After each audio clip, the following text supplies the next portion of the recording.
Welcome, sports fans. It's Moving the Needle podcast, and I'm excited to welcome Connor Fearon. It's long overdue. We haven't chatted in a while, and that's definitely a bonus of having this podcast is to reach out with guys like you or someone like Nathan Rennie back a couple of years ago, and I had to get a good catch up with him. But yeah, welcome to the show. And it's interesting times for you. You seem super happy. You did an awesome post on Instagram, so I can kind of read into the how authentic that is. And we were just chatting off air, like you've just come off a proper day's graft, but with a smile on your face. Yeah, yeah. The times have definitely changed for me in the last few years, but all happened like naturally, I'd say, and on my own watch. And yeah, I can happily say I'm happier than I've been like in the last like five or so years. So still riding a lot, just not as seriously. So that's it's working out well. I don't mind not as seriously, you're still seriously fast, getting fifth at hardline. Yeah. So Pick and choose the races, but I had a good crack then. yeah, but I mean, if you're doing it full time and then Connor Fearon's just doing it for fun and smoking you, Yeah. that's pretty cool. But shit, so you said it was like 5 years you weren't really happy on the circuit. Was it that long? Yeah, I'd say so.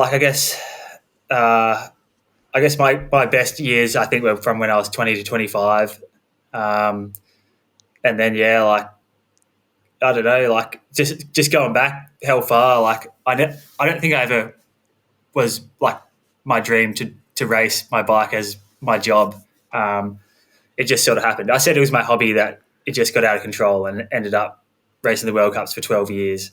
So yeah, like there was a lot of good times along the way, but maybe the last few years, I could have, I don't know, just it was getting harder and harder for someone that just like to ride their bike more than taking racing seriously and want to be the best in the world.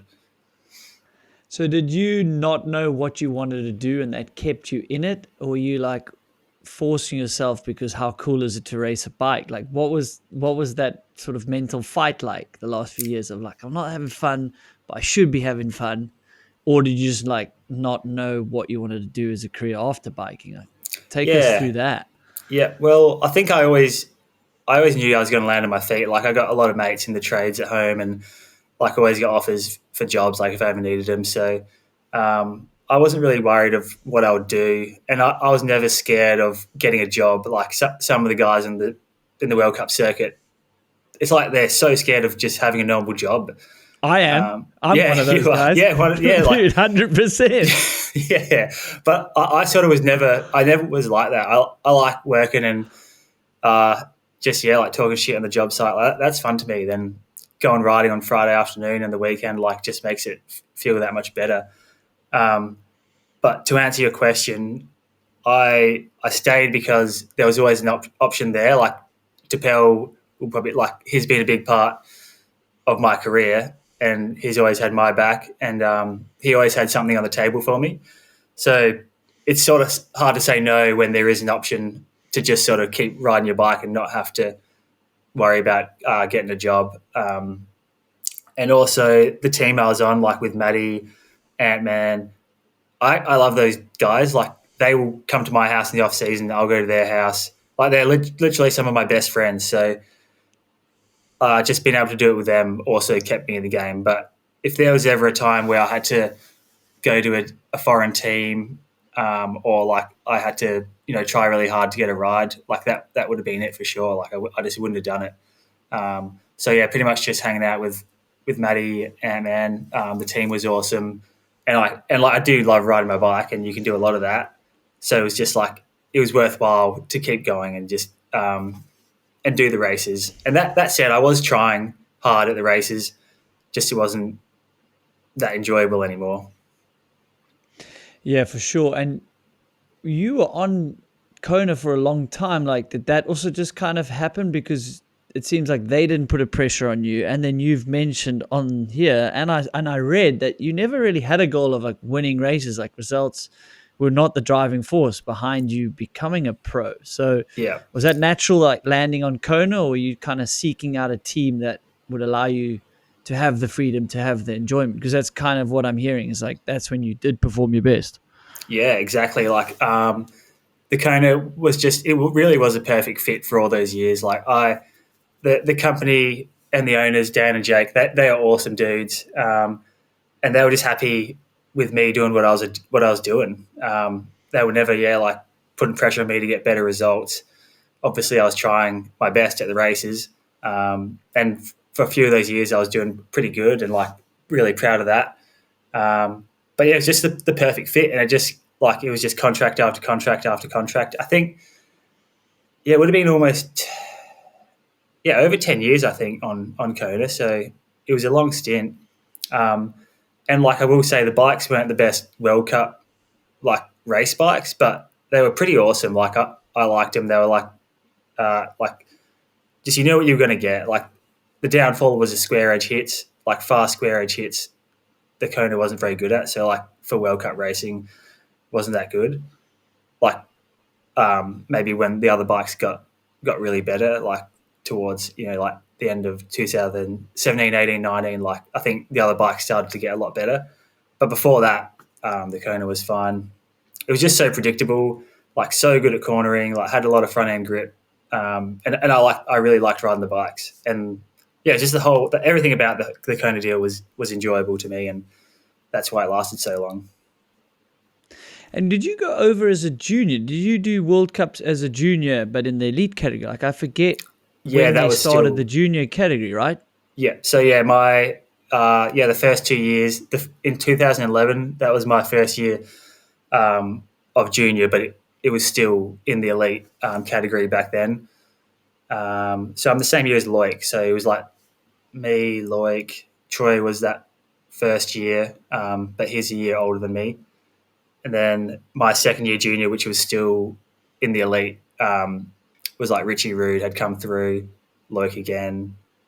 So yeah, I was still like racing elite, which I thought that was awesome. I think the year I went to elite was the first year they brought in the new junior category. So I missed all that. What do you think of that? This new junior category? Yeah, like it would have been sweet because I think I would have got a lot of podiums. Like because it was there wasn't too many juniors qualifying at the races, and like I think I qualified all the races I was doing when I was a junior. So yeah, like Loic and Troy, like I think they ended up getting podiums as juniors like those 2 years, which is pretty insane. But yeah, to your point, I wish I had the junior because I think I would have had a few more World Cup podiums to my name, but worked out fine in the end. Mate, between you and Troy, like I've obviously just heard interviews. I haven't been to Adelaide, but like looking back now, and we must dig into like, when you decided to retire and what trade you're doing. Like that's fascinating to me. Like you said, I am one of those guys that obviously I'd handle it, but I don't want a 9 to 5 or something like that. But part of me thinks it's quite fulfilling and simple, to clock in, clock out. And then when you ride, you just can forget everything about work. But to make it onto the circuit from where you were or where you're from, like how the hell do you guys do that? They're like, there's not big mountains. Yeah. You basically don't ride in the wet ever. Like you're the same as me. I saw you like, well, if it rains, I just go 2 days later. I'm the same. Like, why would I go out in like the slippery shit mud if in 2 days it's just going to be dry? But then I enjoyed wet races as much or more than dry. So is it quite trippy looking back? Like I didn't ever think I wanted to win a World Cup, but I came damn close. Didn't really want to be a pro racer, but I was one of the most successful pro racers. Like you stood on an overall podium, top 5 in the world overall for the season, not just podiums. Yeah. It is like, I honestly don't think about it too much, but like if I come across someone new and they're asking about like they find out I was race, they always ask like, oh, did you win a World Cup? And I say no, but I was like 0.04 away, pretty close. And they're like, oh, really? That is pretty good. But yeah, like when I look back, that top 5 overall is probably like the highlight of my career, like as far as like results go.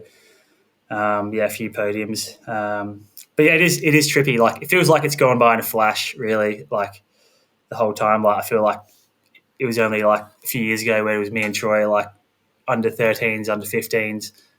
We've raced each other like the whole time since we were 10 or 11 years old. And then, yeah, he went to the World Cups one year, then I was the next. And, that overall podium, Troy was also on it, which was pretty special, like just two dudes from Adelaide, like in the top 5 overall at a World Cup. That was pretty special. And when you guys were kids, when did you think you could go overseas, or was it kind of a byproduct of seeing Troy do it? Yeah, well, like I think, I always knew Troy was going to do it. Like he was always like just so dialed at racing, and I think he knew early on like that's what he was going to do, and like had committed.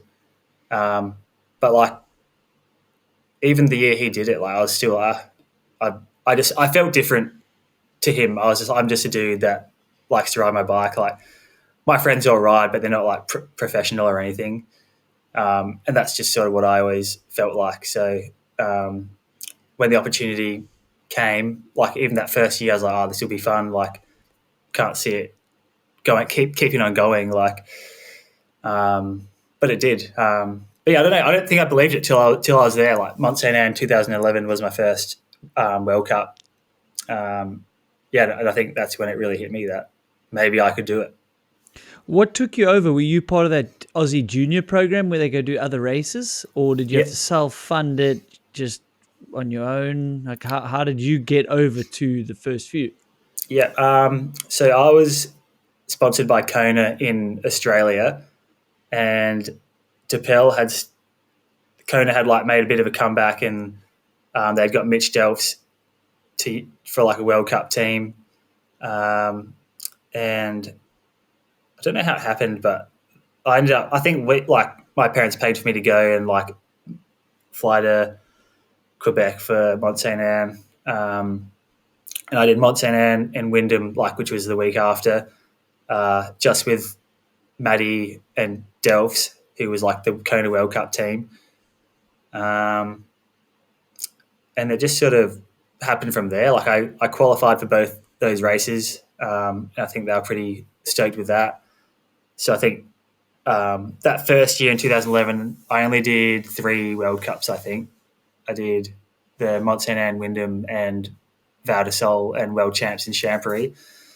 And then I think the next year, like they signed me on the Kona like World Cup team, which DePel was running, and so yeah, just a good opportunity riding the Kona in Australia, and just made that connection and got given the chance to go sort of stay with them for the World Cups, and the rest was history, really.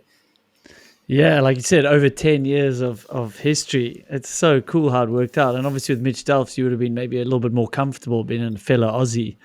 Carefree attitude as well. Yeah. He was fun to hang out with. Probably not the best role model if that's what you wanted, like as a junior coming into the ranks. But it was heaps fun, and like he's just a rider that's like naturally gifted, and I don't even think he like rode his downhill bike at home, just went surfing and would just come back to the World Cups and like do really good. So he wasn't much help really in the way of growing as an athlete, but it was fun those couple of years he was on the team.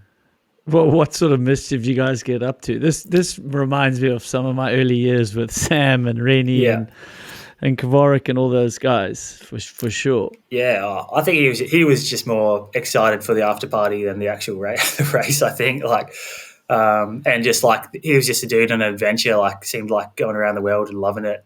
And yeah, just still doing really good at the races because he was just naturally gifted, and like it was always good following him. Like just really, I think he has a bit of like that Sam Hill-esque style, like growing up in Perth, like probably with Sam and like rode with him, like flat pedal rider as well. So that was cool. And Luke Strobel actually was staying with us a lot those 2 years as well. So I was good friends with him as well, and he was pretty serious, and I liked like sort of following Luke and seeing how he did things, and I probably like picked up a few things off him those early years. And you mentioned flat pedals. I mean, you were one of the last to sort of keep the flat pedal dream alive. You know, Yeah. where did that come from? Did you use your first few bikes on flats, and you kept flats? Yeah. Oh, And when I was like a grom, like reading the magazines and watching like Earthed and stuff, it was just like it was Sam Hill, Chris Kavarik, and Rennie, like just slaying on flat pedals. And I was like, as far as I'm concerned, like if you're Australian, this is the only way to do it. And that was why. Like I was like, these guys they were like my heroes, like so cool. Like had their posters, and I was like, I'm doing that, and that's where it. And just from then on, I never really like. I do know that clip pedals are better for World Cup racing, and like had I swapped over, like my results could have been better, but I like just didn't care. Like, I have fun riding flat pedals. I think it's cool that no one else was really doing it towards the end, especially. Like I think the last World Cups I was at, I actually couldn't see anyone else in elite man like running flat pedals. Like I it's don't that think there scarce now. was. Yeah, Because remember, Stevie Smith swapped, Josh Bryson swapped over. yeah, There might be another one or two, and I mean their careers skyrocketed when they went to clips. yeah, So, yeah. so you could see probably your results would improve, and Oh, you I think so still for sure. still stubbornly was like, it's not happening. I'm Yeah. not. I'm not called to myself or Aussie if I swap these pedals. No, like that. Someone could have told me they'll give me more money or whatever. Like I just don't care. Like I, I feel like everything I've done was because it was fun, and the flat pedals was just like was fun to me. If you had to ride clips, then you'd probably have to like train in them, ride them every time, and I just didn't want to. Like I have tried like a few times, like put them on. I'm like, I don't. I just didn't like it, so tossed them to the side and carry on. Dude, I love that. I try to convince Brendan as well. I think he even listened to me for a race or two, but he would only put them on like the day or two before or a week Yeah, before. Then the race wouldn't go that well. And I was like, dude, you can't. You have to commit for a year to make the decision real. Like to even yeah, get the data points to compare. You can't just yeah, do Fort William once. Like you're gonna suck. You're not gonna be yeah, used to it. But dude, I respect that so much. That's so sick. And you were. I mean, everyone talked about you and that's why you turn so well, is on flat pedals for sure. But so what tracks suck the most on flats then? Oh, Valdesol by far the worst. Yeah, just because there's nowhere to sort of put your feet back on. Like if they start sliding forward, it's just rough the whole way. Um, yeah, the only track I struggled was Valdesol, which is funny because Sam Hill has like the craziest run down there on flat pedals. But yeah, Valdesol was the only place every year I was like, I wish I just had clips for this race. Yeah, but I'm not taking anything away from the run, but the tracks was a bit different in '08 when he had that famous run than it was later. Like, Yeah, okay. I mean, it was rough, it was gnarly, but it just seems like, or maybe I just shouldn't say it. Like it was the most insane run on any pedals for sure. Yeah, But it feels like it just got more beat up, more square edge, like no soft dirt anywhere, yeah. in the Yeah, in the some years of that those you did years it. it was just yeah, it was just so hard. Like with flat pedals, you sort of have to weight your feet a lot, and like Valdesol was relentless. Like it's just yeah, so the bumps are so big, the rocks, yeah. Um, so I was always struggling there, but the rest I didn't really have a problem. Yeah, Yeah, because it makes me think Leogang, yeah, it has the motorway and people say, well, flat pedal riders shouldn't excel there. But part of me thinks it's smoother in places, so you better keep your feet on better. And yeah, if you are having to pedal, it's often smoother, flatter bits, which you could pedal pretty decent. yeah, Like you seem to, that was one of the many that you excelled at, but you really, like every year we went to Leogang and we knew Connor would do well. yeah, yeah. Legang I always loved that place. Like just a lot of turns, and it was pretty smooth, like the whole way down. And I think another like I've never done like testing or anything. I don't think my bike is like the best setup bike in the world, especially for like the super gnarly like Andorra or Valdesol. And I felt like Leogang was a bit of an equalizer for me. Like having a really dialed bike wouldn't help you that much. It was just like ripping the turns and linking a few sections together. Or you're always like just turning and never really. I don't know. Like I just felt like that sort of track like was a bit of an equalizer for me, but always like Val d'Isole and Andorra was a bit harder for me to like close the gap to the top guys. And so on Leogang, like that is your best World Cup result, but also probably overshadowed by some guy that did it with no chain. Yeah, Like you're yeah, in the hot seat, potentially yeah, going to win this race. Talk to us, talk it from your vantage point, like about yeah. watching Gwyn do what he did.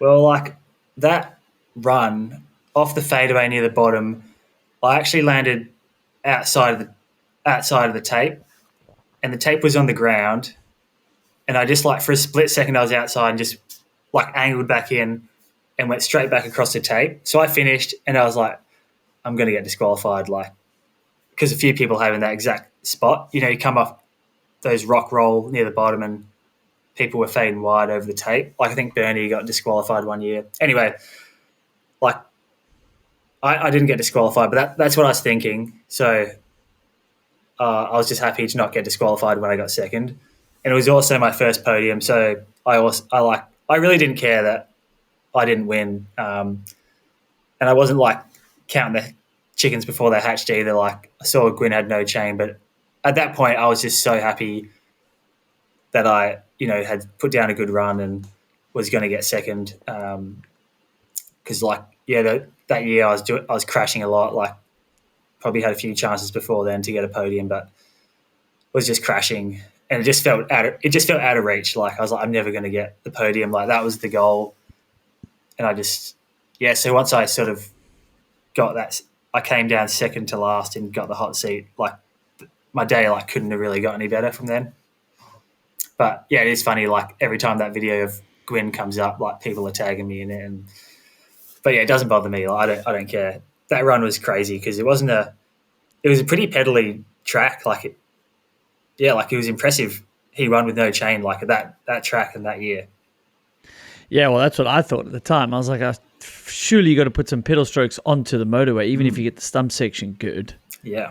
Like it made no sense at the time, but I mean, like if you've got a bit of a tailwind, you're going to get up to speed pretty good on that motorway, and then you're obviously you can rip the bottom woods. But yeah, it was pretty unheard of. Yeah, I agree. Yeah, it was pretty nuts then, man. Dude, but I mean, you said like you didn't have goals to win a race, but then you also said like I had a goal to get a podium. Is it kind of that like annoyance of like expectations do rise when you get over there, you get established, you start getting top tens, you're like in the mix, you qualify, I don't know, top fives. Like I guess that happened to me as well. Like I never really dreamt of results until you get there, and then every year there's like a new result that you're wanting to get. Yeah. I agree. I think in my head, for some reason, like I was like, you're either a rider that doesn't get a podium or has gotten a podium in their life, and I just wanted to be part of the guys that had gotten a podium. So sort of like just to tick that off was awesome. Like I had I didn't really have dreams of like winning a race, or I mean it would have been nice for sure if I had won one, but like it doesn't bother. I sleep well at night, like knowing what I achieved, and but yeah, like I think for those first 5 years, I'd say of my like career, like every year was getting better, and then the goalpost move. So yeah, just getting that podium was just I just wanted to do it, like tick it off and be a podium getter guy. You know what I mean? Yeah, yeah, it's not a bad thing if you go overseas. You've raced for this long. It's cool, obviously, to say you had, and but then like the floodgates kind of opened a little bit. Like I guess you're a guy like you've mentioned a lot. Like you just want to have fun, carefree attitude, the Aussie thing. But then when you see you've done it once, like it seems like it just made it easier for you. Yeah, those few years of just getting better and better every year. Um, it sort of felt like I was doing the same thing, but the results were just getting better. Like I was just sort of figuring it out slowly, like the whole like perform on the world scale sort of thing, and like yeah, it just sort of like it was happening sort of easily. Like I wasn't like grinding that hard or anything. Just like riding a lot. I like training in the gym. Like riding my bike. Like never felt like I was like suffering to get like better results or anything. And it just kept happening. Yeah, like there was a few years where um, like I just felt like I was almost top 10 like every race, and it just it felt like a granted almost like every race. Just another top 10 on to the next. Felt sort of easy, and like loving it at the same time. Um, but then like I think after that, people there was a shift. Like people are really like doing testing in the off season. Like the bar was getting raised, and what I was doing previous just wasn't cutting it anymore. And that's probably where like I was having less fun when you're just doing worse than you had, like still doing the same things really. Yeah, what was that? What was that like? When did you think that came in? Because like you haven't done much testing, and you don't always get the stopwatch out, even when you were Yeah, doing the 29er bike and stuff. But then yeah, we see like Lloyd going to Queenstown with the mechanic doing testing. Like there definitely was a shift in preparation where, excuse me, in the past, the Aussies, say Greg, like you or even some Europeans didn't ride their downhill bike that much in winter at yeah. all. Everyone kind of like did a team camp or two and then got going to the first World Cup, and then you saw the speed kind of progress. But now, I mean, geez, now you got to be ready Oh, to go before the yeah, first race. Like it's yeah, insane. yeah. I think for me, like around 2018, 2019, I felt I was going to races and I was going like, whoa, like I'm like back in the 20s, 30s, but I feel like I'm riding faster than ever, and the results are getting like worse. Um, so those would be like the years um, that I think like it really changed. Like everyone had sort of stepped up and was just getting really good, and the bar was raised. Yeah, I mean, I look back to even when I was racing, and I definitely rode my downhill bike in the off season, and I think later in the years I had to do it more and more. Like when I switched teams, I rode it more, and then I could see at the first race I do okay. But yeah, it really has. I mean, I guess it's just normal. It's just natural, right? It's incremental gains as the Yeah, sport shifts, as more professional bikes get better. More juniors come into elite. Like, I mean, how stoked you must be stoked not being on the circuit now, looking at having to do top 30, oh like the top 20, top 30, the LCQ. Like, dude, yeah, I was having a call with Brendan. He's like, dude, I am so happy we are not racing. yeah, Like, I think if you were in it, it's just you everything's normal, the pressure, you just like used to it. But when you take that step back, it looks horrendous.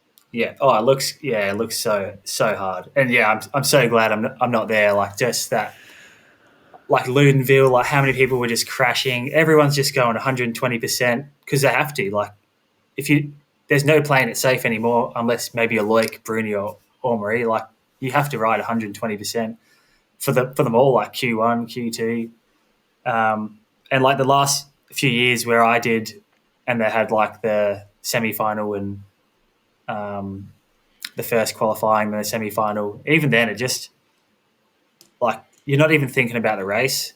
Like for the whole start of my career, when it was 80 qualify, then 60, I knew I was going to make it in unless I had a crash or mechanical. And you were just thinking about the race. But now, the last few years with the top 30, I just couldn't even think about the race, and you just it wasn't that was also less fun when you're like just worried about getting to the race instead of worrying about building over 3 days. You're like, well, I got to be ready to send it like tomorrow for the first qualifying. Yeah, that's a good point. It was just you could ease into the week. And when I say ease, I mean the pressure. Like you'd still go out and rip practice and stuff, but Yeah, you're preparing, getting to know the course changes, and you're getting all that data for your final run on Sunday. But now, as you say, so you did overlap and have the new changes where it's like first practice run, you're probably a little bit stressed. You're like, well, tomorrow I got to lay down a race run. yeah, The quali, and then semi, you had to do it again. I mean, that format looked very, very challenging for sure. yeah, And that's where I'm like, downhill's quite nuanced, so it's tough for me to see that you have to just do that. And then practice is getting shorter. If you don't know the track or it's a new track, you're asking a lot of these questions from the riders like quite early in the week, and as you say, it's leading to some crashes, speeds up, commitments up, speeds are up. Yeah, it's a byproduct, isn't it? Yeah, yeah. And it's just, I don't know if there's anything you can do to like make it slower, but I think once the team started like getting the track spies, like all the people on track looking for lines. Track spies, yeah, Yeah, like all right.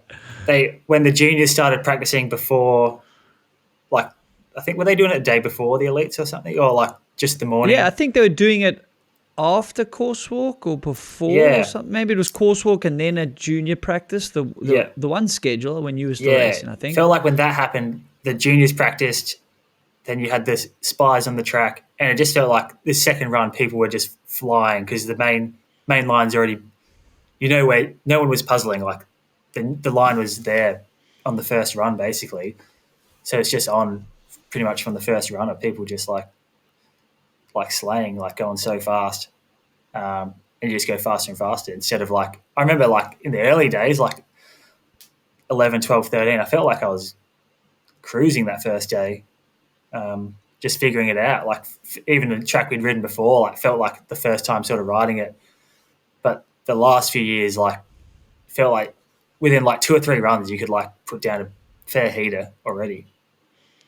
Yeah, that's interesting. I remember that as well. Some tracks you were just figuring out how to get down in the beginning. Yeah, And then by like sometimes by timed runs, you hadn't even figured that out. So you didn't even do a timed run. yeah, She's like, I can't do a timed run. I don't even know where I'm going in that section. I haven't got through there clean yet. So tracks were maybe more technical as well. And then, as you say, if you go back to Leogang every year, and it's getting more bed in, then there is less to figure out. So that's yeah, natural. yeah. It's just how the course is bed in there. So did that play a role with you? Like flat pedals, like carefree attitude, wanting to have fun in your bike, and the tracks kind of getting a bit more mundane or similar. They weren't as natural. Yeah. Like what happened with you on the tracks, like, and your motivation? Yeah. I think so. Like the biggest change I feel was those last few years. I'd finish the first day practice, and I'd just be thinking, I don't want to go any faster. Like I'm happy like going that fast, but like you see the time training results, you're like, I'm gonna have to go 5 seconds faster. So you're gonna have to find that somewhere. And then I think like just over time, like with the spars and the track, like everyone got smarter, and like it seemed like no matter how fresh the track was, it would always end up being one line because people just figured out what was fastest. Like they got people with stopwatches, people doing like the like ghost like video, so like they just know which one's faster. And every so often you get someone like Reece Wilson like pulling out gnarly line, but like I remember Ludenville the first year, it started with there was heaps. It was like a wide track with a lot of lines, but even by the end of the first day, it had just funneled down to one line pretty much down the whole thing because people just figured it out. So I feel like the days of a true track with like lots of lines is just gone because there is most likely going to be the best one, and like with the stopwatches, everyone watching like videos, like they just figure it out and become a single line. That's interesting. So you're saying even if you built a raw wide track with how many good riders there are and all this influence of your track spies, stopwatches, you actually think it's going to just be harder to have creative lines? Oh, 100%. I think It's they'll not always just be. that they're not building the right tracks for creating fresh tracks. It's just the natural progression of downhill is creating these single line tracks. Yeah, I think so. Like you can put as Okay. many lines as you want, but like for most of the riders, there is going to be the fastest line, and that gets figured out. But before, like maybe just people would do different lines. Like don't know if it's faster, but it feels faster, so that opens it up.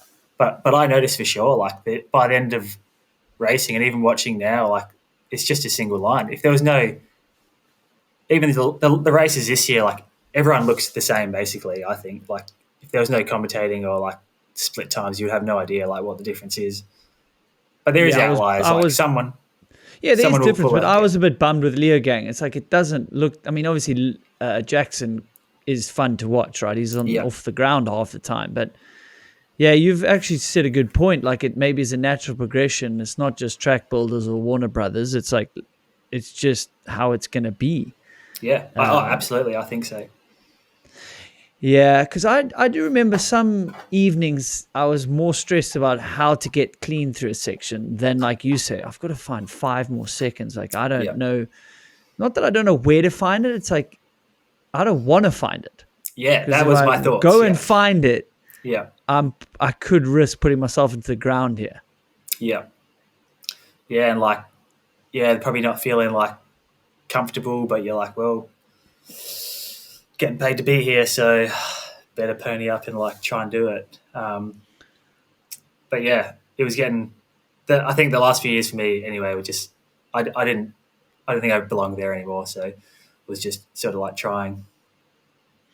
Yeah, but I mean, so that post you put out on Instagram, like you haven't been happier since. Like Yeah, as good as a job is racing a bike around the world, it's pretty cool to just admit like I wasn't happy. I did try, I had cool teammates, but how cool is that to transition and so quickly be happy with your decision? Because I would say a vast majority, whether they're scared to get a job or not, they're not good at adjusting to a yeah, life away from racing and everyone putting you on a pedestal and free bikes and getting paid a lot of money and chefs and massage. Like you get spoiled. Let's put it yeah, out there. yeah, It is a cool, privileged, spoiled lifestyle. yeah. Um, yeah, I think whenever people said like, "Oh, it's so cool you get to do this as a job," I would always say back, "Oh, it's cool you get to just ride because it's fun." Like I don't get to do that. Some of the time, I just have to go ride because it is my job. Like so, I always hit it with that. But yeah, and the other thing is like with this job I have, like I'll work 40 hours a week, but I'll still actually do more riding than I would if I was at a World Cup because you don't really do that much riding. Like the whole week racing a World Cup, I would do less riding than what I do after work and on the weekends, like living at home and working 6 to 2. Well, that's a pretty cool trade job. I'd say I might consider a job if I can do 6 to 2 and then have the Yeah, have the arvo off. afternoon nerve. How'd you get that right? That's good. Yeah, yeah. No, like just we're doing like commercial electrical and um, like a bit of a funny story how I got this job. I was just riding with like my friends who like work and own this electrical company I work for. And I was like, "Oh, I'm pretty bored. Like, you got any work going?" They're like, "Yeah, yeah. Like, come in. We got a big job on. Like, come labour." So I did that. Then I think after 2 days, they were like, "We'll just sign you up as an apprentice." And like in Australia, you do like an apprenticeship for 4 years to be like an electrician. So Is it that long? four yeah, years? yeah. I think you can knock it off a bit quicker. But since I've like taken a bit more time off to like still go riding and stuff, it will take me about 4. Um, so yeah, just finished the first year. So yeah, quarter of the way through, but yeah, just started in a conversation like with my friends that have this company, and yeah, just ended up loving it. And was that in an off season after you'd already decided not to do full time racing that you asked for some work? Is that the timeline? Yeah, it was like the would have been about like May last year, and I was already like not doing a full World Cup schedule, like figuring out like maybe crankworks, like half World Cup. Um, was still like full time riding, just not the full World Cup season. Um, and yeah, that just sort of fell into my lap, and I liked it. So just sort of like dropped it off, dropped more racing for this year, and just carried on working. Like just I didn't really feel like I ever like drew a line in the sand. It just sort of happened, and I liked it. So that yeah, the choice was sort of made like for me, I guess. Oh, that's wicked because I was going to ask, like, while you were racing and not motivated, were you thinking of jobs you might do one day at home? Because I mean, it's a tough thing. Like when you're in your career, if you start thinking about that plan B, like you're pretty much one foot out the door. And that's something Kukaldi told me once. He's like, because I was obviously super interested in people retiring, what's he doing, and seeing Yeah. him. And he was like, I'll give you one word of advice. Like, the minute you start asking these questions and start really thinking about that, just be careful, because you might be 1 foot out the door, and that's not a Yeah. way to race bikes at a high level, kind of, it's going to be dangerous and Yeah. things like that. So that's why I was interested if you actually thought about a potential job while racing. Yeah. Yeah. I was definitely thinking about it, and then a couple of those last years, the contract was a bit like um, is it going to come through or not? And then it always did. But any of those years, I would have been fine if the contract hadn't come through and I had to look for something. So, and yeah, I never really knew what exactly I was going to do. I didn't think I was going to work in the bike industry. It's kind of hard. I think you've set up the podcast, and that's awesome, and made your bike shop. But I think outside of running a bike shop in Australia or Africa, it's kind of hard because you're so far away from you can't do what Bryn Atkinson did. What is he testing products and stuff? It would be Yeah. hard to do here. No, I mean, I only do that because I still go on trips. You're right. And a bike shop at home that's why we're doing the podcast, because it's a long-term investment's a strong word for a bike shop. Yeah. But it's like, how do you make $100,000? Start with 200,000 and open a bike shop. Yeah. Something like that. Yeah. Yeah. So I never, I was I don't want to do I just want to get another job and enjoy that and just keep riding my bike. Outside of that, I don't need to work. I didn't need to work around bikes. So I knew that the whole time, really, that I wasn't going to try and stay in the industry forever as my job.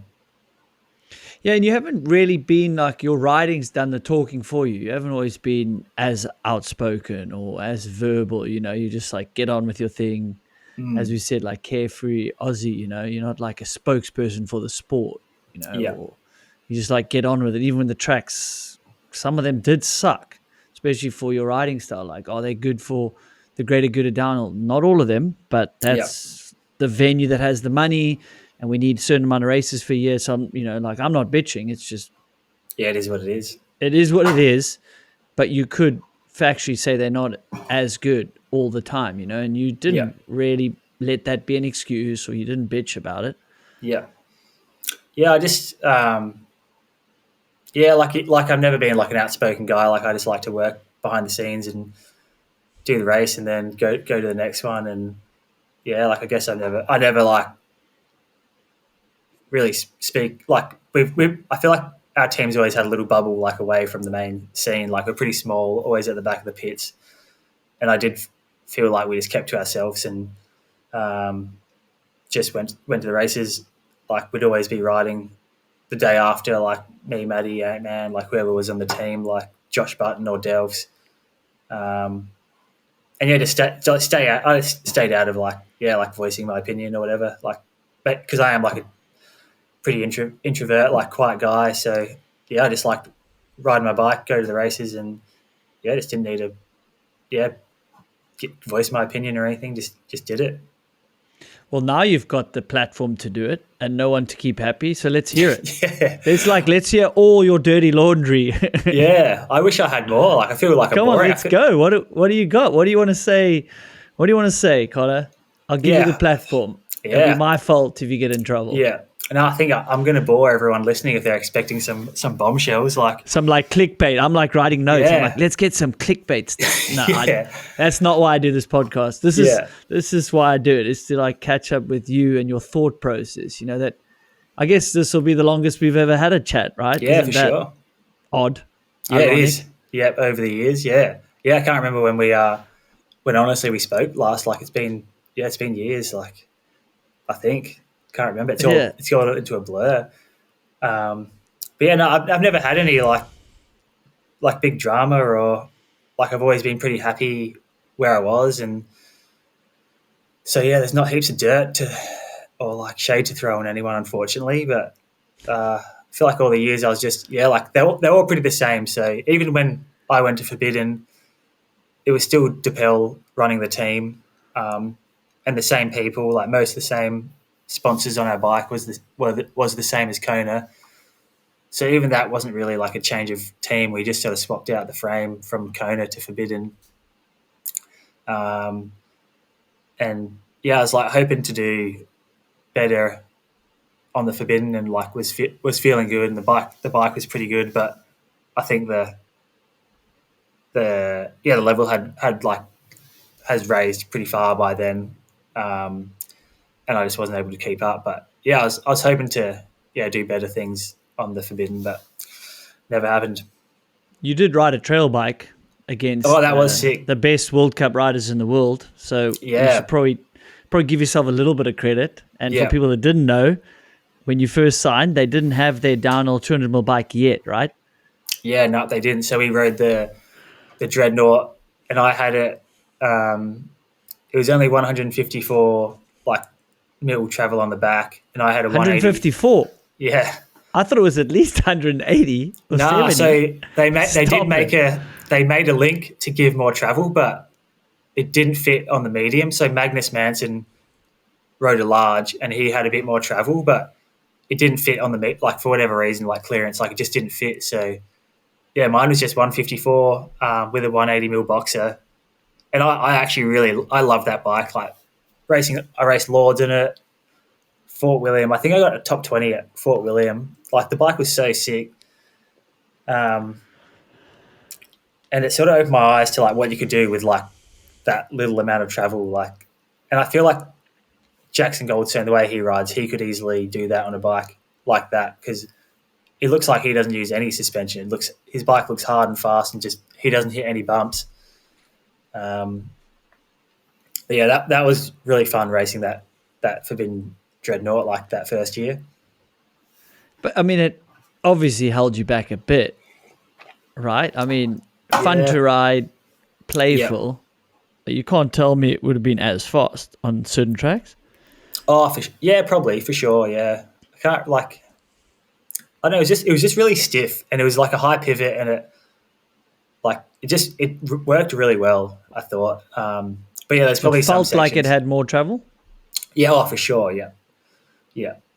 Um, I liked it. Like it was obviously a enduro bike, so like the head angle was pretty steep, which I like, and yeah, like, I never like thought of it like as holding me back. I thought it was sick. that's, A bike like that, yeah. If you had that's that bike for like crazy, man. Cairns or South Africa, it would have been sick.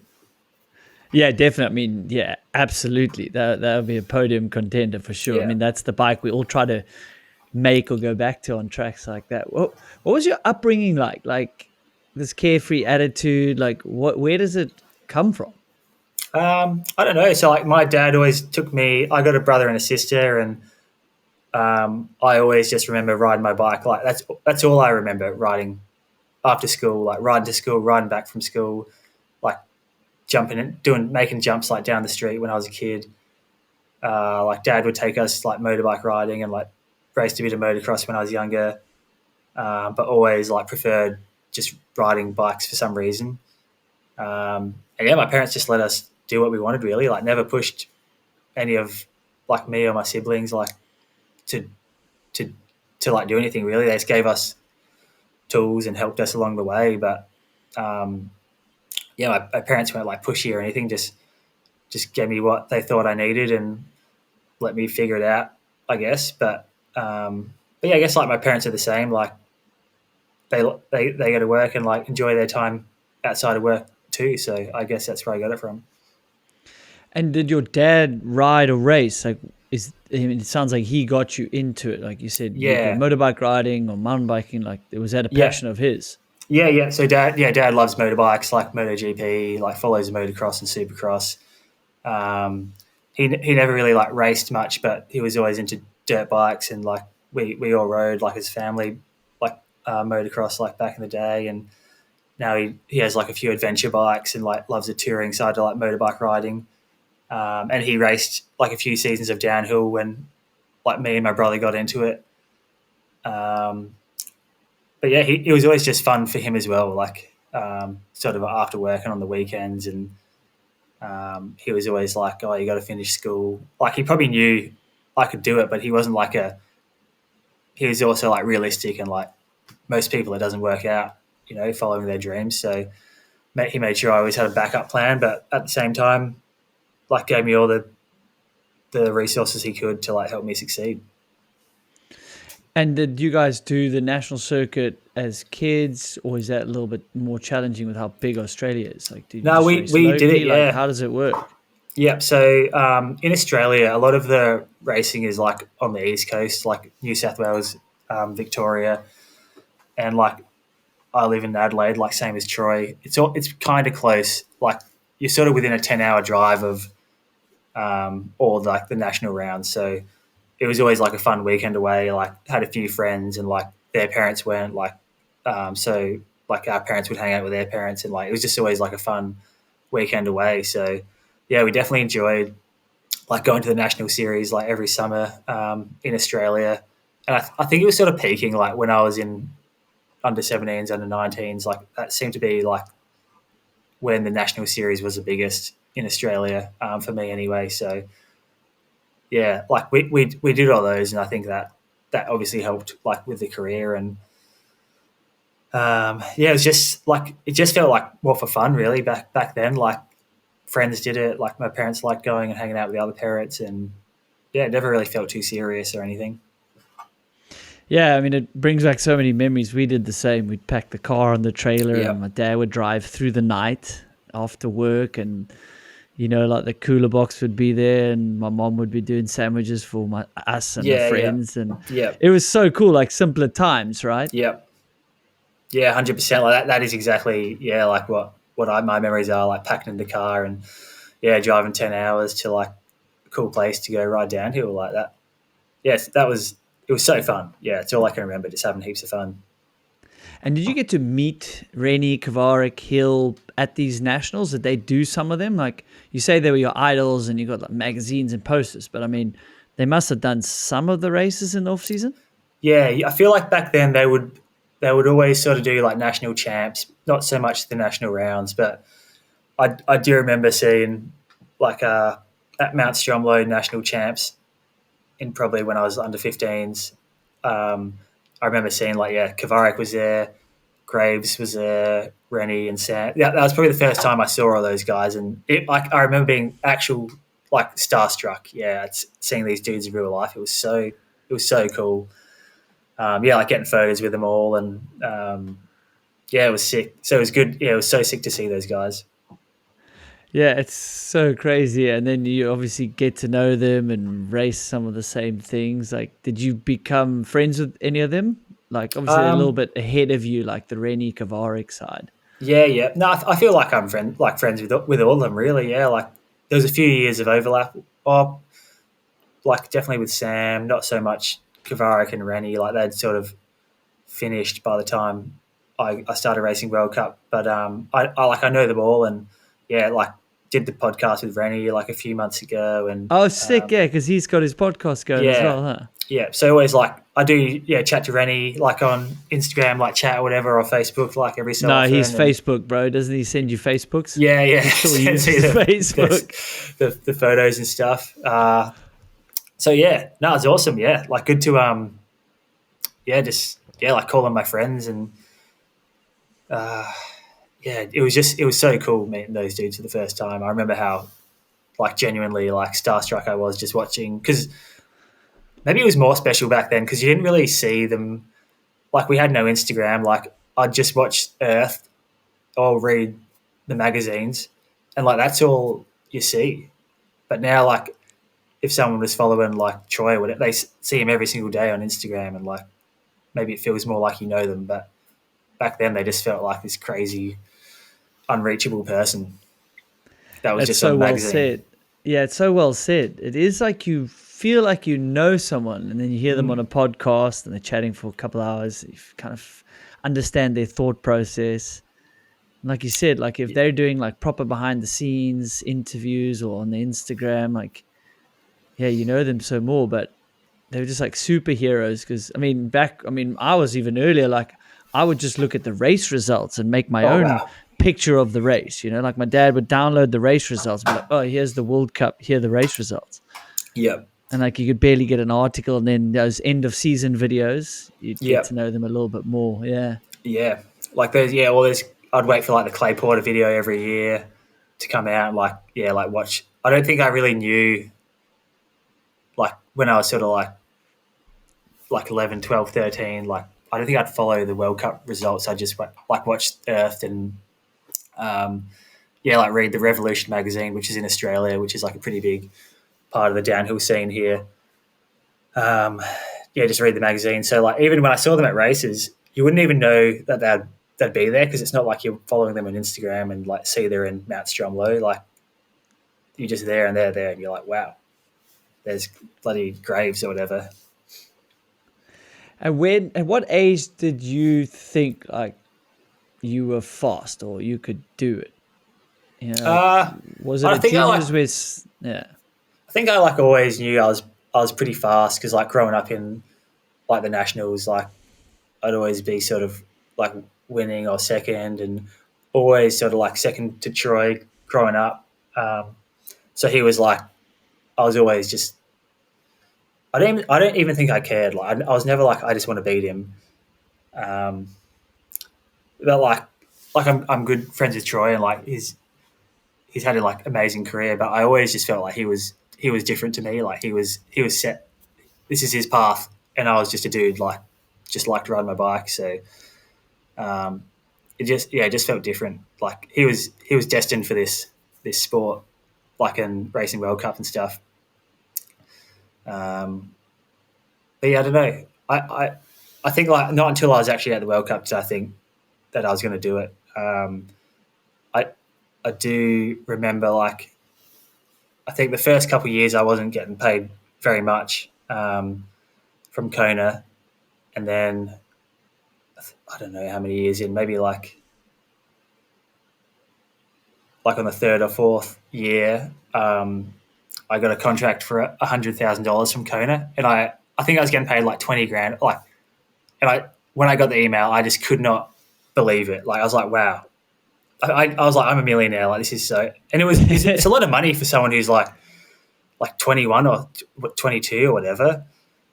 And that Was it that early in your career when you got the decent big one? Yeah, I reckon. Yeah, like around 22, I reckon. And I actually couldn't believe it. Like, didn't even ask for it. Like, Jake, the owner of Kona, was just like, "You're doing good. Like, what do you think of this?"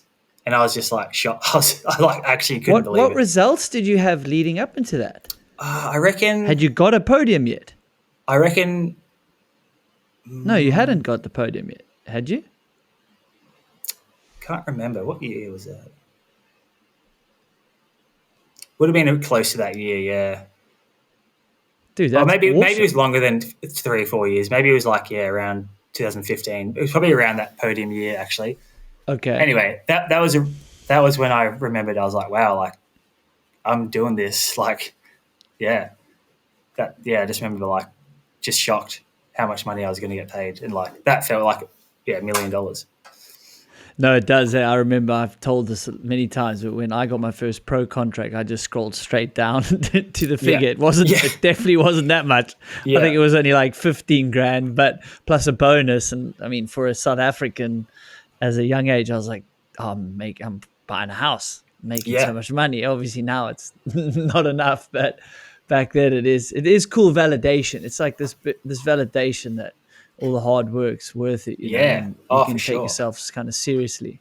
Yeah. But in saying that, I remember like the first year I got paid like 15 grand. I was also like, these guys are idiots, like paying me to ride my bike. Yeah. For like 10 or 15 grand. Super lucky to get like paid anything to ride really. But that year, like where I got that much money, like that, I feel like I was young, and it was a crazy feeling. And like, did you buy anything stupid? Nah, I was always smart, because I always knew like I'm like a pretty reserved guy, and I was like, this could just end next year. Like I always saved, like bought my house like pretty quickly after as soon as I could afford it really. And then I haven't really like splurged, but like if I wanted something, I would, but I'm sort of happy like just buy a new motocross bike every like 4 or 5 years and just yeah, like that's it. Like I don't need anything special, but um, I was always like under the. I always knew it could end at any moment. Like every contract could be the last. Then yeah, you're like got to get it. You might have to get a job, so don't waste it. And that sounds like your dad maybe helped you just be realistic about that. Yeah, I think so too. Yeah, like he was definitely guided me and like yeah, just yeah, like be realistic and just don't waste it. Yeah, while you got it, just try use it to like get ahead. It seems like if it's your ultimate goal to be a pro, like I'm going to be pro, I'm going to work my whole life for this, it probably emotionally hurts more and financially, like if that's gone, than when you didn't really care if you were a pro or not. Like Yeah, you just seem to have this like inbuilt gratitude, like enough is enough. Like have you heard that one story of like a billionaire speaking to like another wealthy guy, and he's like, oh, you've only made this and you've only got this and my yacht's bigger, and this guy goes on and on at a party, and then someone comes over to him, they're like, geez dude, what about that guy? And he's like, well, I have something he'll never have. And this guy said, well, what's that? He said, well, I have enough. yeah, And it's like, if you just can practice that gratitude, then I guess that's helpful when you say stop your career and you don't earn a couple 100,000 for racing a yeah, bike. You got to go yeah, and graft to get normal sort of salary. yeah, yeah. I agree. Like I earn a lot less now, but my life is it feels exactly the same because I've always just lived this way, um, and yeah, just like always just been happy to just be doing it. Really, like it honestly like doesn't feel like a massive change. Like people would think it's a massive change to go from racing a bike to like working 40 hours a week, but like it doesn't feel really different to me. Like it's hard to explain, but um, yeah, I don't know, but yeah, like you said, like enough is enough. I was never chasing like buying supercars or like super fancy things. Like I just bought one house, didn't have any like investments or anything, and like the spot I live in, so don't need to like always move to a better house when I could afford it. And yeah, just like earning a lot less now, like feels like my life hasn't changed. So that's worked out, I guess, well. So it sounds like it. I mean, to talk to me about like getting up and having something to do. So what I miss is the single-minded focus, but I guess you've got that now because you're doing your apprentice. So like that's what you do every day. Yep. And once that's done, like you go riding, or I guess, do you still surf? Like, is that a Yeah. hobby Yep. you still do? Yeah. Yep. Yeah. Still surf. Like I'm a fair weather surfer, so like when the weather's good and the waves are good, I'll go out. But I ain't going there in winter when it's raining, like just because the waves are good. Like I can't be bothered. So um, yeah, like obviously a lot less free time when I'm home now, like working. So I definitely don't go like motorbike riding as much. Still try and go a bit, but mainly just go like bike riding, like e-bike. The e-bike's been sick to like when you're tired after work, like still get out for a rip. Um, but yeah, always just trying to like do as much fun stuff as I can, and but yeah, I do. That is the one thing I miss. Like there was so much free time to do whatever you want. Like in the off season, back when we were racing, like you just had yeah. I think now, like, what did I even do with all that time? Dude, I've got a kid now. I'm like, what was I doing with all my Yeah, time? This is yeah, insane. And more so when I was still racing, like that off season. Now I yeah, can keep myself very busy, with these businesses and these side projects. But yeah, the off season, those first, well, you take about 2 months off. You yeah, start training here and there, but you need to take time off for your mind and the yeah, pressure you've just been through. And I guess you Aussies, we have to touch on is like you're away from home 6 months out of a yeah, bag. yeah, Like the motivation, not many Aussies have gone that long in their career, yeah. or It a is or a hard. Yeah, Greg, it's way harder when you're away from home. Like I know Troy gets burnt out, Rennie, Kavarik, they all miss like the normal life per se, yeah, and they didn't have the craziest long careers. They Yeah. probably all retired around. What did you retire around 30? Yeah. Yep. I think they Yeah. were And similar. I feel like my body's still good. Like if I was, I feel like it's just mentally like I don't want to do it. Like I feel like if I was motivated and had the opportunity and like resources to still to train and like put in the work, I feel like I could still ride the best I have, but just mentally, yeah, like those years of being away from home for so long, like really gets to you. Like I definitely like being home, and the best part of my trips are always like sort of arriving back in Adelaide and like sleeping in my own bed. So it's like, yeah, something that Europeans like definitely don't have to worry about.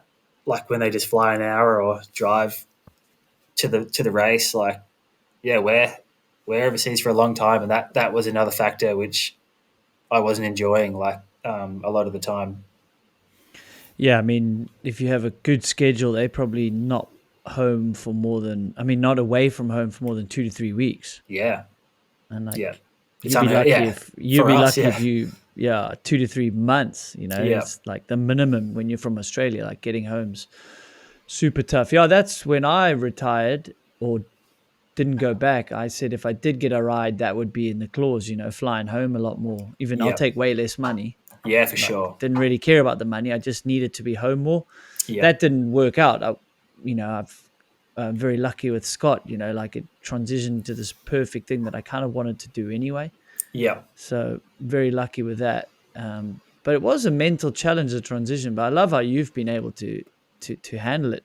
And then going to races like Hardline now, is it like a holiday Oh, I did. Yeah, away from like your apprenticeship and your yeah, electrician work? yeah. Oh, I loved the hard line in Tassie is so sick. Like the track's awesome. The jumps are epic. There's no qualifying. Like you're going to do the race. And this year I had like the V10, which I really love. Um, and I was just like, I was just loving it. Like I just got I think I rode the V10 like 4 days before Hardline, um, and I liked the bike and I was just stoked. So I feel like I was riding the best I ever have on a bike I've like hardly ridden and have just been working for the last like 5 months or 6 months, like nonstop basically. And that's sort of always what it's been like. If I'm having fun and I don't need the bike to be like insanely dialed, just feel comfortable and like that's always just been enough. And yeah, hardline like had a really good result. Was close to some of the boys like Troy and Bernie. So that was that was awesome. Then went back to work as soon as I got home. And there's no real part of you that wants to go back, like do a few more races over there. Is it kind of just like Nah, that definitely. that's where the pressure and it's not fun? Yeah, definitely not World Cup. I think I'm going to try and race. I'm going to do Whistler this year, um, and I don't know how to do the World Cup. Like if you need a wild card or whatever, but I would like to do Mont Saint Anne, like just because the track's pretty fun and just as a once-off thing with like no expectations, just see what happens. So yeah, that's the plan at the moment as well. That would be cool. It's just such a lesson if you can trick yourself, I guess, to have no expectations, Yeah, and carefree attitude. Like it shows how well you race. yeah, yeah, and like I've always liked the track, and I really like riding the V10. Like I think it's an awesome bike for me. So yeah, I would like to see what we can do there. But like going to like Quebec and like staying with Maddie, like DePel, like it'd be sort of like to hang out with those guys, and then bonus is to race. So like if I don't even qualify, then I'll be like, oh well, it would just slide straight off my back. I think Is Matty? Is he not doing a team anymore? I he is. haven't Yeah, so quite. he's still running the Forbidden. He's Oh, still running okay. like the Forbidden team. Yeah, and I sort of share a few. Like he's sort of like sorted me out with a few of my own sponsors as well. So he's still helping me out. Yeah, Oh, that's awesome. But I mean, you could get entry through your national federation, if I'm not mistaken. I would yeah, feel like that would be the easiest. I yeah, think you can still get some of those. yeah. So, That's like, what. as much as the rules are there and it felt like there'd be way less people, I think that if you can get that entry, you could Yeah, still get there, as far as I know. So yeah. then, definitely should. That would be Yeah, sick. I'd be stoked. And like, there always seems to be less people at those North American ones, so it just feels a bit easier. Like, no matter what my goal would be, like going like, um, yeah, just I got a bit of an itch to do Mont Saint Anne, so we'll see.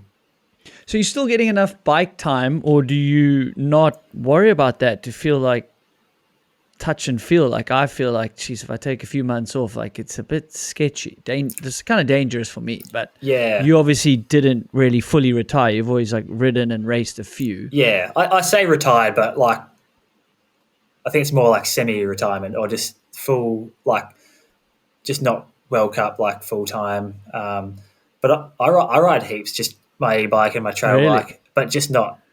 I think since I got my V10, I actually haven't ridden it except at the race. Like, so I haven't even like just go and do runs, which I should do if I'm going to race Mont Saint Anne or whatever. But I just ride my e-bike or my enduro bike like multiple times a week. And I think it feels like swapping back onto the downhill bike comes pretty quickly for me. Like, obviously not like top World Cup speed anymore, but enough to do like, yeah, like all right at Crankworks or like hardline and stuff. I think that was fine.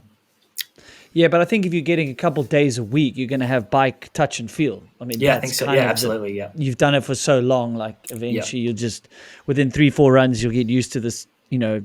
The size and the feel of a downhill bike. But yeah, as far as like grip on tires and things like that, and yeah, you yeah, you're keeping your skill set alive for sure if you're doing a couple times a week. yeah, Yeah, yeah, yeah. e-bikes must be so good right after a long day of like graft. Oh, Like you can it is. still get out. That is actually so cool for that.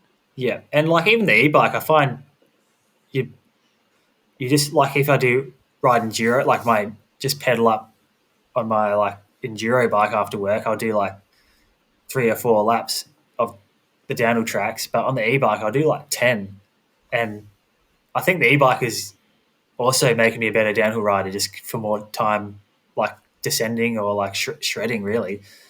And that is a fair bit different to a normal bike, but the skills has got to be the same. Like once you get used to the like bit less weight, like bigger suspension, like it's all. It feels like it transfers pretty quickly to a certain point. So like any bike time is good time is good time really. Yeah, exactly. It's not going to be bad time. It's not like a Mm. different sport that has two wheels. It's not Yeah, like a Ceron or whatever those weird electric yeah, motorbikes are. Like, yeah, I mean, they would help a little bit, but it's not directly the same. yeah. But yeah, the e-bike, yeah, after work, it's just like, oh, it's so easy to go out and yeah, just rip some laps, like, and just more motivating. So I've only recently like got onto the e-bike, yeah, train, but I wish I had have done it like years ago because it is so sick. Why did you only just get on it? Just sponsors and bikes, or just stubborn? Like, I'll Yeah, rather probably just earn stubborn. it. Yeah, I was like, I don't need Really? that. Yeah, just stubborn. But Is like, that the biggest regret of your cycling career? yeah, probably didn't get an e-bike earlier. But yeah, it's pretty awesome. Like I got a Focus e-bike, which has been really really sick, and yeah, I ride so much. Like go after work, do 45 k's on boost, which is like 1,500 meters of elevation in like less than 2 hours, and back home for dinner. So it's awesome. I think I went from like sort of talking shit on e-bikes to being like the biggest advocate in like a few short weeks. Welcome to the party. Yeah, I've made it. Uh, Yeah. That's awesome. And what would you tell your like 20-year-old self now? It's a good point. I don't know. I was pretty happy. Like, I don't really have any massive regrets, really. Like, I had a few like really good offers for teams like along the way, but look, like in hindsight, they might have been better for a year or two, but it probably wouldn't have. I probably would have had a way shorter career. I think, like for some of these teams. Um, Who we talking? like I I mean, it's think just an offer. It's yeah, not the the secret now, closest, right? yeah, like I had a good one for like Yeti early on, like when Graves is still on the team. Uh, like Norco, Giant along the way, Intense, uh, Scott, I reckon. the closest I ever got to leaving would have been for I reckon Da Vinci, like when Stevie Smith was on the team. Like I really was close to doing that. Yeah, that would have been a good fit too, I guess. Yeah, I think it would have been awesome. But then in hindsight, they ended up stopping that like the next year or the next 2 years after that. So then I would have had to find somewhere else, maybe, and then it might have just ended there. So, yeah, definitely like no regrets. It would be pretty awesome to see like maybe what could have happened on like a different team, but I don't really have regrets. And I think if I could tell my 20-year-old self anything, I honestly probably wouldn't tell him anything. Just say keep doing what you're doing. That's good. And what about like the next crop of races? Like if you were mentoring next up and coming Aussies or guys wanting to make it in the sport now? Yeah, well, like I get asked that pretty often, like from like the faster kids or their parents, like what do you do to become pro, or like how do you do it?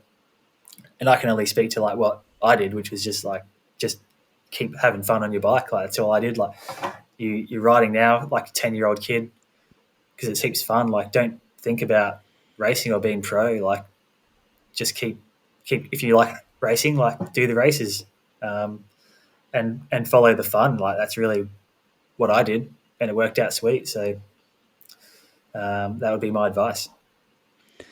Good advice. And that's where I have a controversial take on the junior category of the World Cups. Like I'm not like I love how fast the guys are. Yep. It's incredible. But part of me is torn that there shouldn't be a junior category at a World Cup level. You know, we don't see it in any other sport. Yeah. And then it takes the fun out of some of those teenagers Yeah, racing for sure. and Yeah. lives. Like they maybe have to leave school or start training earlier, and they probably half of them, no, not half of them, I bet you most of them got coaches now. They're Oh, getting for World sure. Cup podiums. Yep. So to me, they're going to get burnt out earlier, you know? Yeah. Yeah, I agree. Like I do think it was fine, like having everyone in the elite ranks, and although it would be pretty hard now with like the 30 Well, yeah, people you can't do qualify. it with a top 30, yeah. Yeah, because back it was 80 for us, so like it was pretty doable. But yeah, it'd be savage now.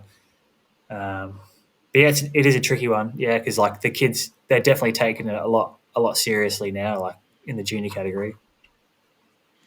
Dude, it's insane. And it's not just like one or two where you're like, oh, Asa and Max Alron. Like, did you watch some of those runs? Like Oh, the they're times crazy. they're posting? Yeah, they're up Like, I there. don't even understand how they have like the mental capacity to deal with the pressure and the skill acquisition at that young to Yeah, ride that speed. I'm like, I took me years to figure out certain tracks, you know? yeah, And I was pro signed to a deal yeah, and I sucked at Fort William or I sucked at some tracks, you know? yeah, yeah. I had no idea what I was doing until I was like 25, I reckon. And these kids got it Insane. they got it Yeah. figured out. Like they got it figured out so quickly. But No, I mean, they it's, just have so much resources now. Like the teams compared to what we had, like it's chalk and cheese. yeah, they got the resources. They've got the YouTube, the broadcast, the Yeah, tracks. Yeah, they're just starting everything younger for sure. So I mean, it is sort of no surprise. I mean, that was like Troy came over to Crankworks at a really young age. You yeah, didn't, I don't think, but you know, like that gives him more experience, and that's kind of how they were doing it. So yeah, I'd almost rather see that. Go to the Crankworkses, go to the IXSs as juniors if yeah, you want to race more. yeah, And then the World Cups, like that's the elite of the elite, you know, and that's why the resources I think now are pretty stretched, having to foster like junior category, junior women, junior men, like even just giving them product costs money, you know? yeah, yeah. And there's so many of them. Yeah, to like need a team. But yeah, it'd be awesome. Yeah, I agree. Like if there was a second tier series that where the juniors could really like do it instead of like committing to the World Cups like so young. Just seems like Yeah. they're in the scene like straight away, and yeah, like you said, committed. Like get out of school and just really got to commit to the dream. Yeah, because you think like if you're a factory team, you're probably going to hire from that crop, you know? Yeah, Like, for sure. you're like, oh, there's this other guy that's coming to elite. We should look at them like, okay, well, what was his junior career like? How do we Yeah. know, you know? It's going to be super interesting to see where like the next elite riders get hired from. Yeah, yeah. There's enough of them like that. Yeah, like Acer, the commensal dudes, like they're so fast. It's unbelievable. It's unbelievable. Like Yeah. Acer at Hardline was just like mental. Oh, true. You saw him there. Like just Yeah, watching him in person. Is it not yeah, just you're like But how does this young kid go that fast? yeah. Just makes no sense. And like Steezy as well, like huge whips on the jumps. Yeah, it was sick. So the progression. When I was his age, I was not even anywhere close to being like at his level, like so far off. Yeah, I would just crash too often and I just didn't. I wasn't an all round package. The all Yeah, round no, package, like you definitely said, not. it's got the stees as well. Yeah, You watch like the sleeper co's got like a little Insta video of all the juniors whipping the Leogang jump. I'm like, yeah, yep, they're pretty much better than most of the elites yeah, at yeah. whipping Straight now as up. well. Yeah, 100%. So you still watch the racing when you're at home, like you and your. It sounds like you got a cool crew that just love riding. So do you Yeah, guys watch the races together? What's it like yeah, for you now? yeah. I just sort of watch. Yeah, I'll either like stay up and watch, or just watch like the highlights in the morning. I'm always watching the results like pretty closely throughout the World Cup week, which is sort of more interesting to me than like just watching for some reason. But yeah, like following Troy, like see how he's like obviously my favorite rider who's out there still. So just see what he's up to, and yeah, and this looking at the juniors time and seeing how unbelievable it is. But just sort of keep up to date with the results mainly. So you also haven't watched like all of the broadcasts and stuff. I don't know where you get to watch it in Australia. Obviously, that's been a talking point of like finding it and the paywalls and stuff like that. Yeah, yeah. I don't know either. I just sort of watch the YouTube like highlights, which have the top five. I think they have most of the top five full runs or something. So I'm not like super interested in watching the whole like broadcast anymore. Like it looks every run just looks the same. Um, but like obviously people are shredding. But yeah, just not that interested. Just like looking at the results and seeing who's on it. No, mate, I'm gonna clip that and say that everyone looks boring. There's your clickbait. There's my clickbait. Connor talks out controversial. No, I wouldn't do that. But I think it's a fair analysis. Like I did think at Leogang, it was harder to differentiate someone's speed. Who's going to Yeah, be faster or not, yeah, and they weren't doing as many different lines. So, but you analyze that so well and like why that's happening. But break down the season for me. Like you've got this new format. So like, what do you think of the new format? Going to 30 riders, and then what's standing out to you this season so far yeah, from the bit you've been following, or yeah. maybe what's happening on your rides? Like you and your buddies must be talking, a bit of bench racing. Yeah, yeah. So the best thing I reckon, is that no one's protected. Because, like, man, it was hard. Like the last few years when I wasn't, like, when you're protected, you feel like you're on holidays, eh? Like, you're like, I'm just cruising to the final. And now, no, like, now all the top guys got to feel like what we felt like. So, yeah, that's good, I think. Like, and I think it's better how they have the LCQ this year, because now you get two chances to make it instead of like previous years. It felt like two chances to miss out. Like if you could win the first qualifying and it still doesn't mean you're in the final. Like what happened to Matt Walker at Mont Saint Anne last year? Like one time training, one qualifying, and then he like crashed off flat tire and he's out. Like the fastest guy of the weekend. But like this year, he would have won qualifying and been into the race. So it feels like there's two chances to get into the final instead of two chances to miss out, like what it was before, which is good. And then the pace just seems crazy. Like you look at the Q2 start list, and like there's so many dudes like World Cup winners in there that just didn't make it for no reason. Like they just didn't make the first qualifying. So that I'm like, well, if they can't do it, like what chance do I have like at these races? But What else has stood out? Yeah, like Goldstone, obviously, like is like he just looks so different to everyone else. Like you said, he's in the air half the time and probably just figured out a way to make his size um, and weight like sort of work for him. So that's pretty cool to watch. I think like Jackson's way he gets down the hill. Um, but yeah, that's about it. It's just the pace is crazy. Like that's all I think about when I watch the whole weekend. Just the times are so close. Everyone's pushing like past 100%, and just happy I'm not there, basically. Hey, well, we're agreeing on a lot of things in this chat, and that's Yeah, definitely one of them. Brendan as well. Yeah, I mean, I don't think we've seen the best of Jackson. I know, like, it's a young man's sport, and he's had this injury, he's bouncing back. Like, I think he could go on a proper run here, yeah, and with more experience, he could really do some damage on some of the tracks. But as you said, the depth of field, it's insane. The pace, like, there's so many guys that can go quick.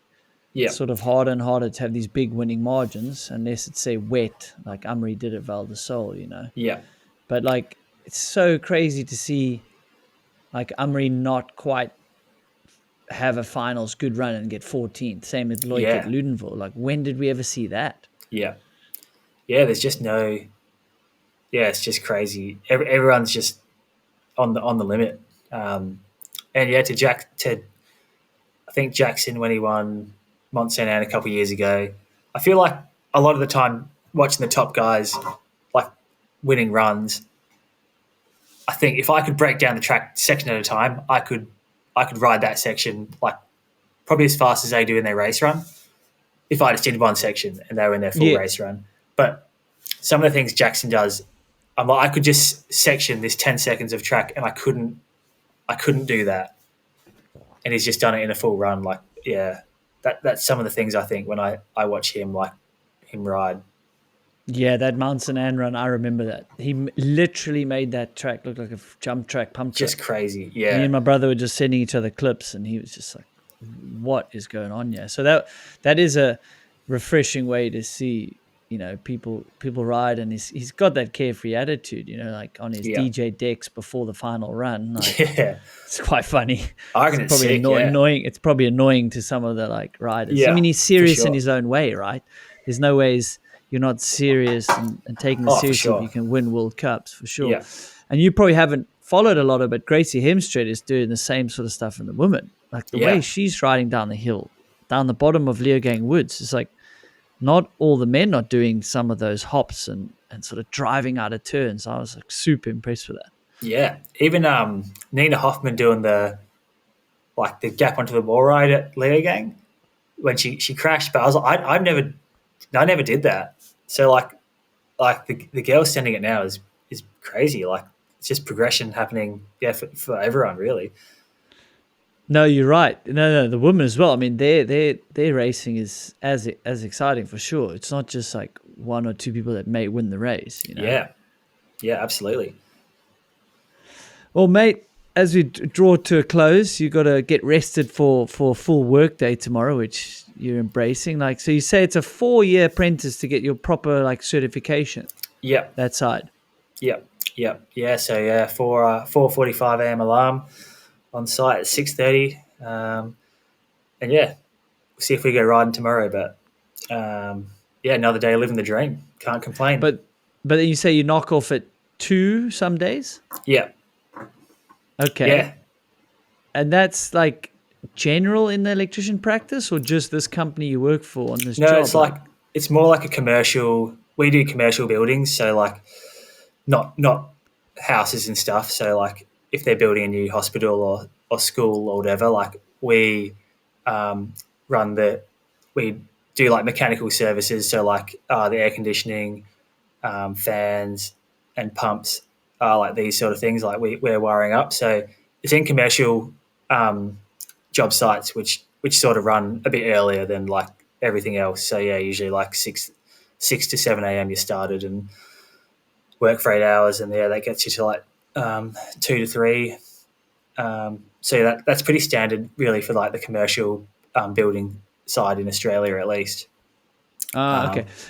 And then in summer, you've got heaps of time to go Oh, we're riding and cruising, feel like yeah. you kind of got a normal life, right? Yeah, yeah. So it's winter now, which kind of sucks. Like it's dark, like 5:30, so it really helps. Obviously, finishing early, like still go riding for a few hours. But in summer, it feels like I got a full day after I finish work. Like it's sweet. Yeah, it doesn't get dark till like 9 o'clock, and yeah, cruising.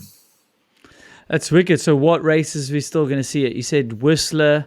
Yep, Sounds like I've got you an in there at Mount St. Anne. Speak to the federation nicely. I'm sure you can yeah, get yep, in. yep. Send a And nice then email.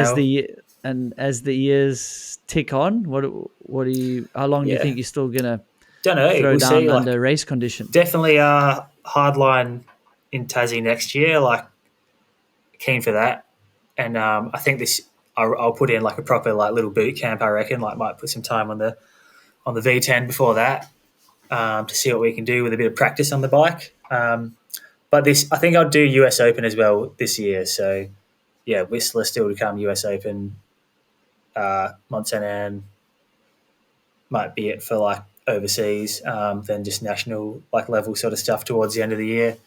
Um, I think for the next few years, like try and do the same really as long as I can. Like yeah, like Crankworks and Hardline. As long as I'm enjoying it, yeah, just keep doing that. That could be cool. And what about the Pro Downhill series? Um, Obviously, US Opens forms part of it, like the last one. Yep. But that could be Yeah, cool. It's not as bad travel. It's one big flight, maybe here and there. You could do one or two of those, I guess. yeah, Well, I yeah. guess it Like I depends on your work and your leave. yeah, depend. Yeah, I don't want to like my boss is good. Like I could take as much leave as I want, but I also don't want to every time I go away just will delay like being qualified. So I'd like to. That's sort of my main goal at the moment. Tick that off. So I won't take too much time off. But yeah, like especially if those US races pick up, it'd be cool to do a couple before before I like pack it in like completely. I think that'd be pretty sick to have a crack at. Like Before you become a as full e-bike rider. yeah, like as long as I'm having fun, like I'm still keen to have a crack. Like hardline, I'm really all in for like hardline next year. Like I want to. I feel like working is like not an excuse to like be beaten by these dudes. Like I want to have a good crack. And like Crankworks has been really fun.